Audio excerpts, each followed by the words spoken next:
everyone. Thank you for joining me for a story or two. Let's see what we've got tonight.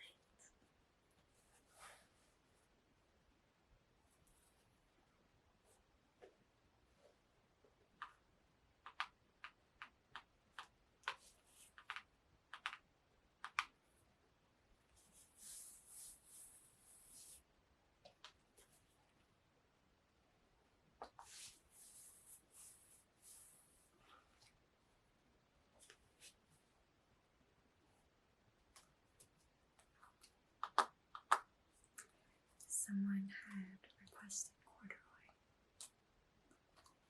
one of my favorite books. So let's start with that. And another good one is Where the Wild Things Are. So we'll do that one too. Alright, let's get started.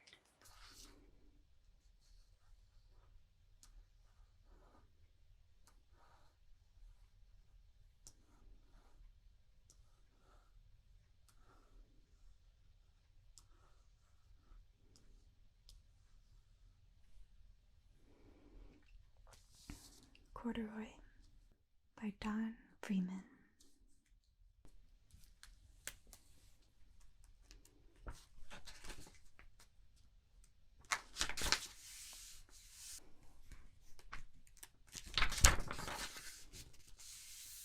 Corduroy is a bear who once lived in the toy department of a big store. Day after day, he waited with all the other animals and dolls for somebody to come along and take him home.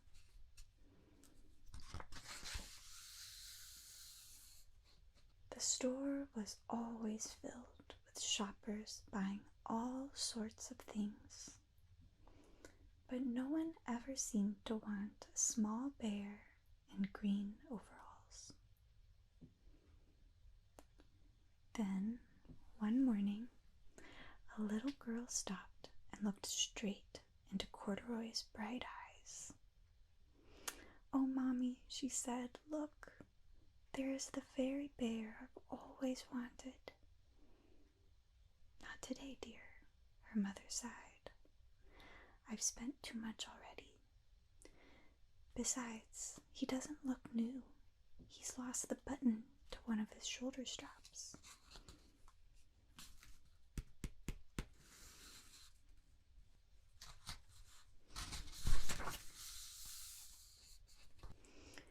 Corduroy watched them sadly as they walked away.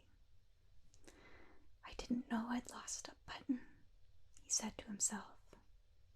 "Tonight, I'll go and see if I can find it."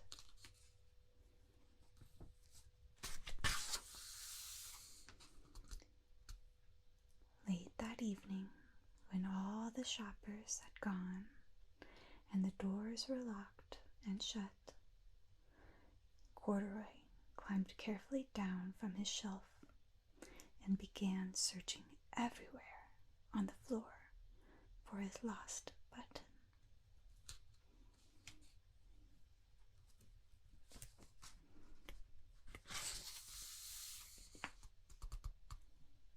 Suddenly, he felt the floor moving under him. Quite by accident, he had stepped onto an escalator, and up he went. Could this be a mountain? He wondered. I think I've always wanted to climb a mountain.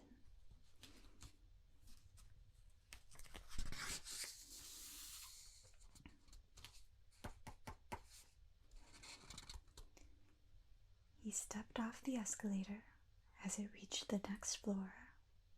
There, before his eyes, was a most amazing sight. Tables and chairs and lamps and sofas and rows of beds. This must be a palace, Corduroy gasped. I guess I've always wanted to live in a palace.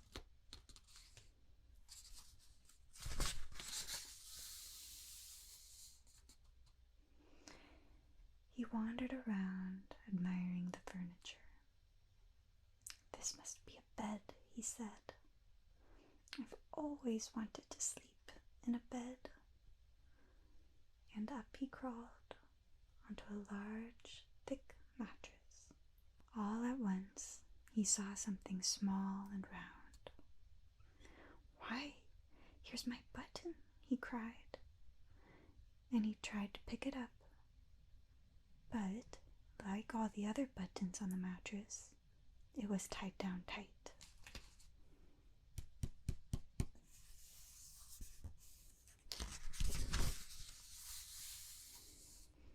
He yanked and pulled with both paws until pop!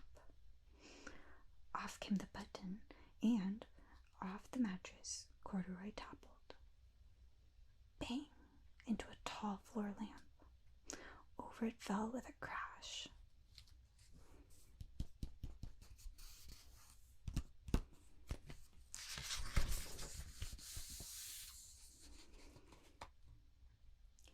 Corduroy didn't know it, but there was someone else awake in the store.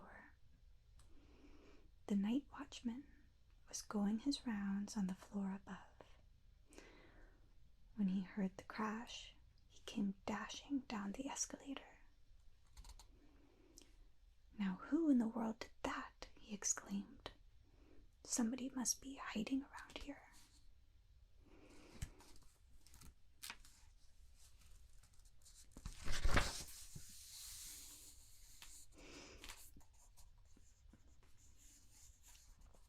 There's his little ears. He flashed his light under and over sofas and beds until he came to the biggest bed of all. And there he saw 2 fuzzy brown ears sticking up from under the cover. "Hello," he said. "How did you get upstairs?"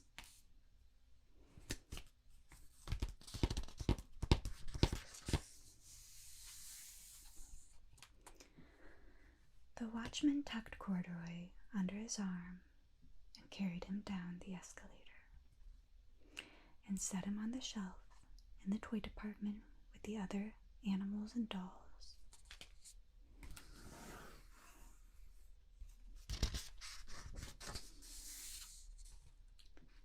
Corduroy was just waking up when the first customers came into the store in the morning. And there, looking at him with a wide, warm smile, was the same little girl he'd seen only the day before. "I'm Lisa," she said, "and you're going to be my very own bear. Last night I counted what I've saved in my piggy bank, and my mother said I could bring you home.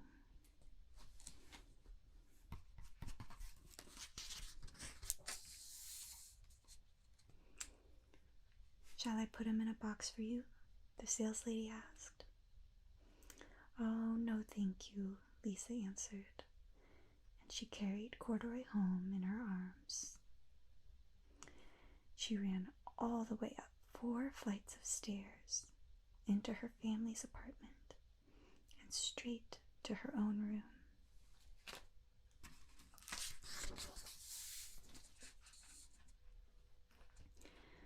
Corduroy blinked.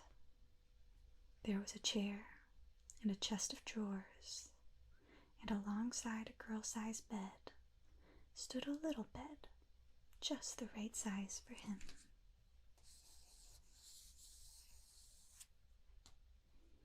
The room was small, nothing like that enormous palace in the department store. "This must be home," he said. "I know I've always wanted a home." Lisa sat down with Corduroy on her lap and began to sew a button on his overalls. "I like you the way you are," she said, "but you'll be more comfortable with your shoulders strapped fastened."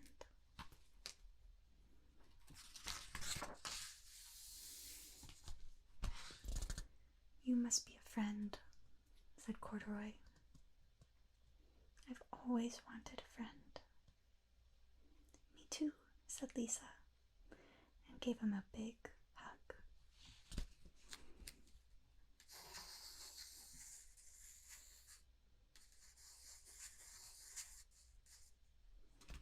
The end.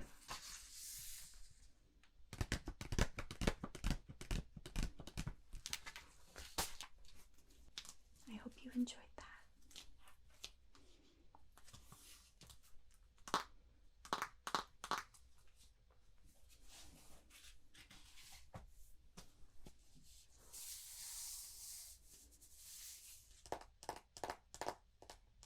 Where the Wild Things Are.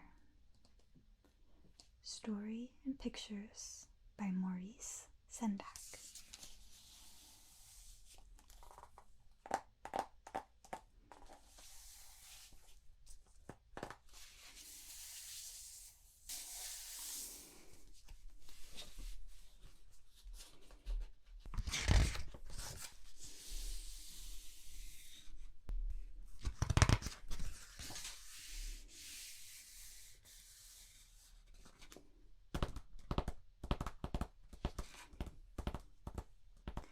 The night Max wore his wolf suit and made mischief of one kind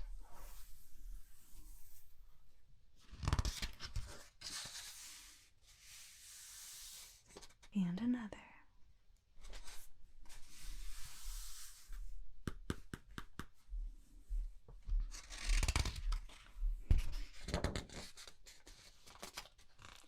his mother called him Wild Thing, and Max said, "I'll eat you up." So he was sent to bed without eating anything. Sad Max.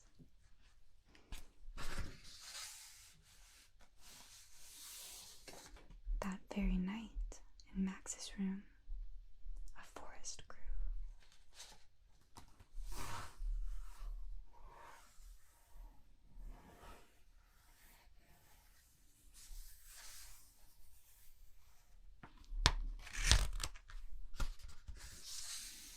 And grew.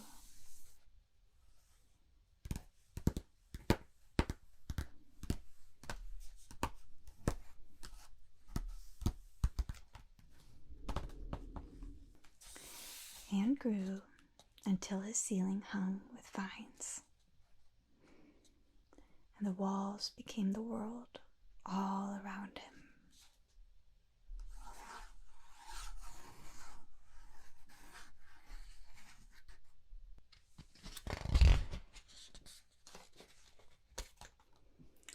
And an ocean tumbled by with a private boat for Max, and he sailed off through night and day.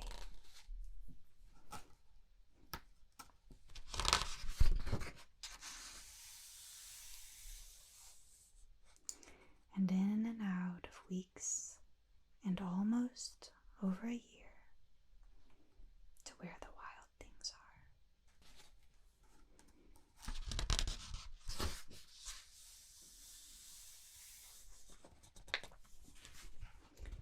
And when he came to the place where the wild things are, they roared their terrible roars and gnashed their terrible teeth and rolled their terrible eyes and showed their terrible claws.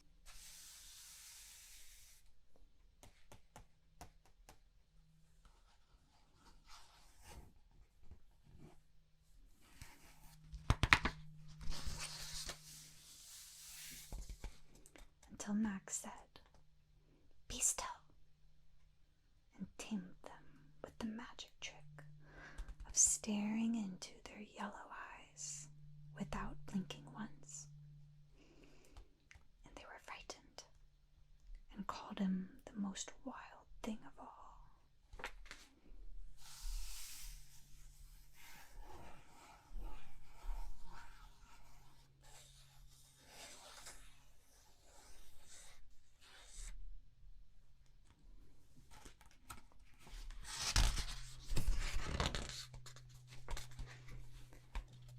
And they made him king of all wild things.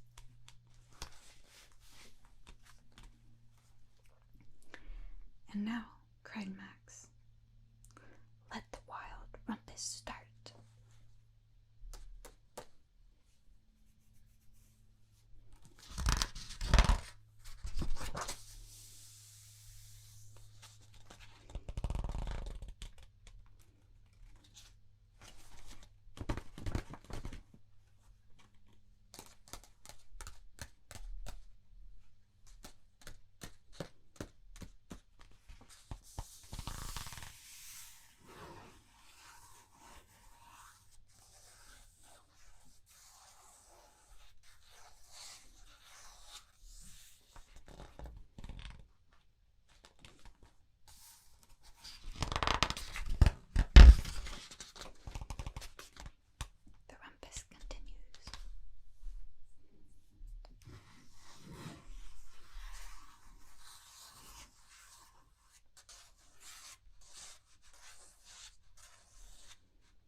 Stop, Max said, and sent the wild things off to bed without their supper.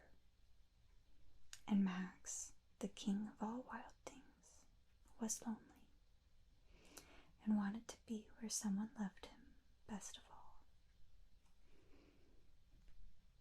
Then, all around, from far away, across the world, he smelled good things to eat. So he gave up being king of where the wild things are.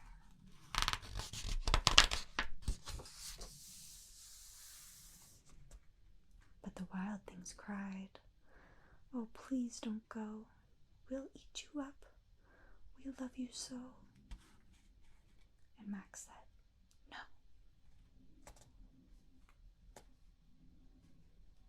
The wild things roared their terrible roars, and gnashed their terrible teeth, and rolled their terrible eyes, and showed their terrible claws.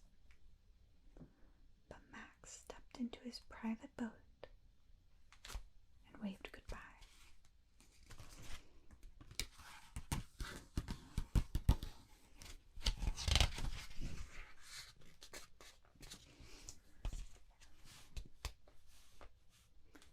He sailed back over a year, and in and out of weeks, and through a day.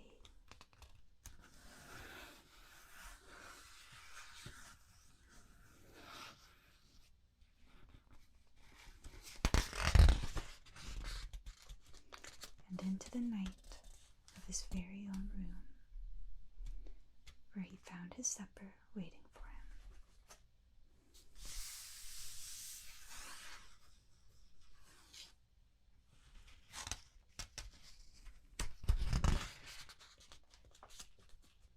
And it was still hot.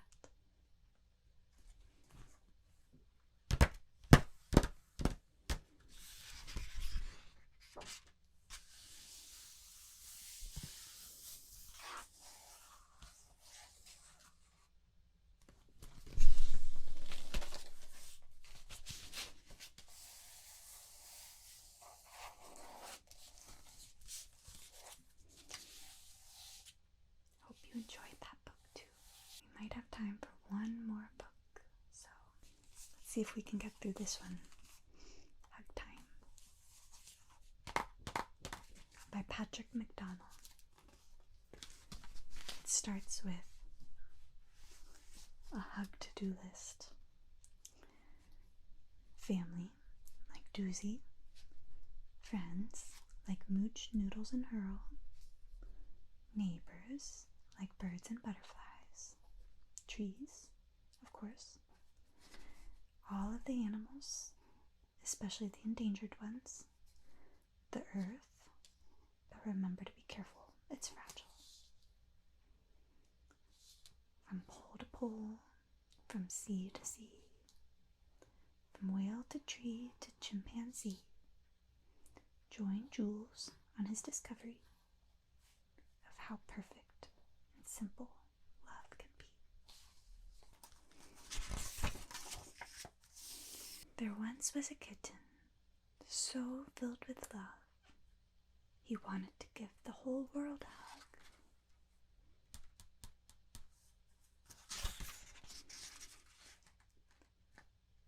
Hug the whole world. Will that make it better? As Jules nodded yes, Doozy helped with his sweater.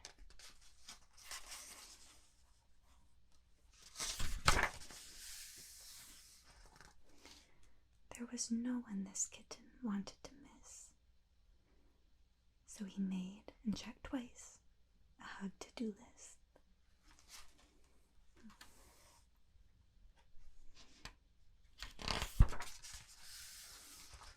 He hugged his best friends, Mooch, Noodles, and Earl,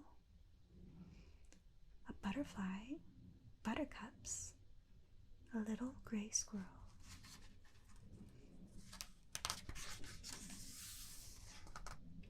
He hugged all the birds he could find in the park.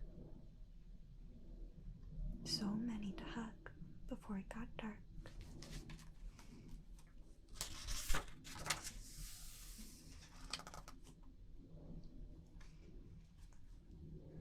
Jules jumped on a boat and set out to sail.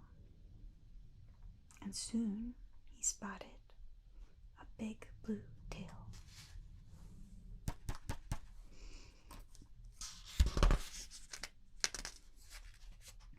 Attached to a huggable big blue whale.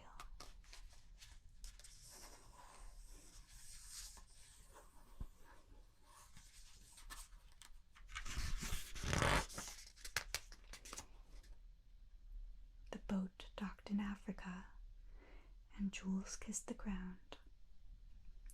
The earth so precious, so fragile, so round. He hugged an elephant.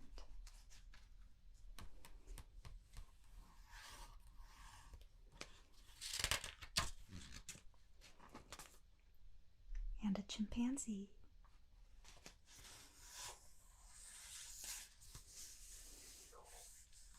A giraffe.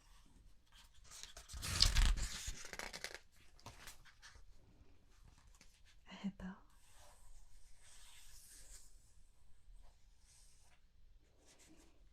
And a baobab tree.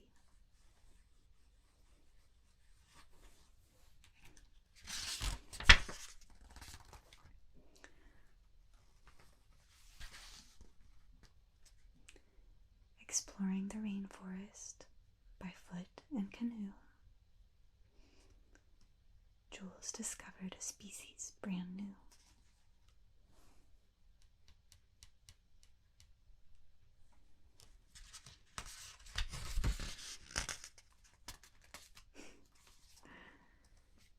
Kneeling, he whispered, "We welcome you."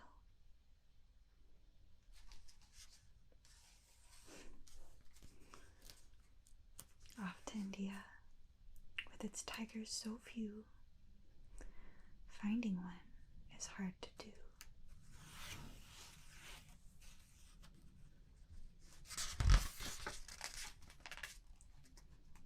He waited, he watched, he sat very still. He said to himself, I will, I will.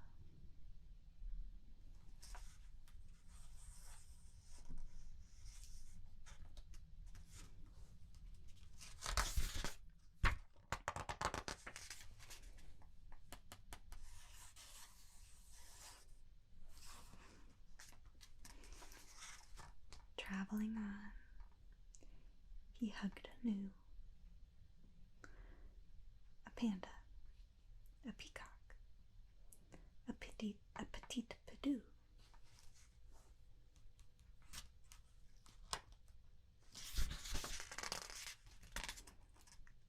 A wallaby, wombat, and a humu humu fish. Number 306 on his hug-to-do list. But at the North Pole, Jules sadly found what it would be like with no one around.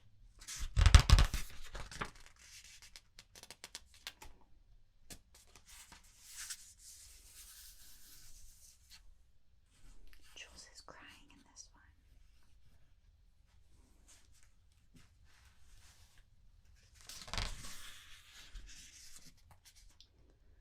So Jules was surprised when his tail got a tug, and a polar bear asked, "Would you like a hug?"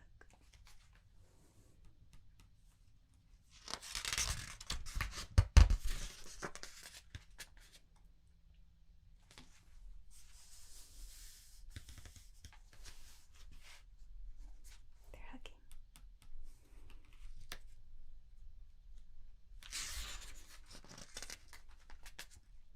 The world is so big.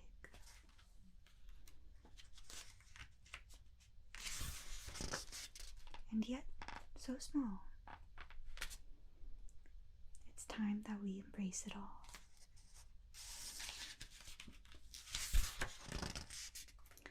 That's something that we all can do. Start with the one who's closest to you.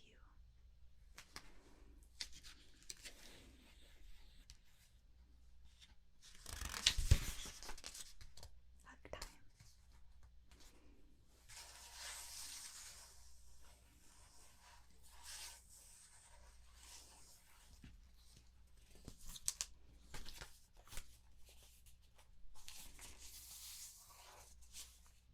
I hope you liked that one too.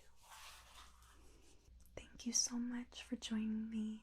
I really hope you enjoyed the stories and you're relaxed, drifting off to sleep. Have a good night and sweet dreams.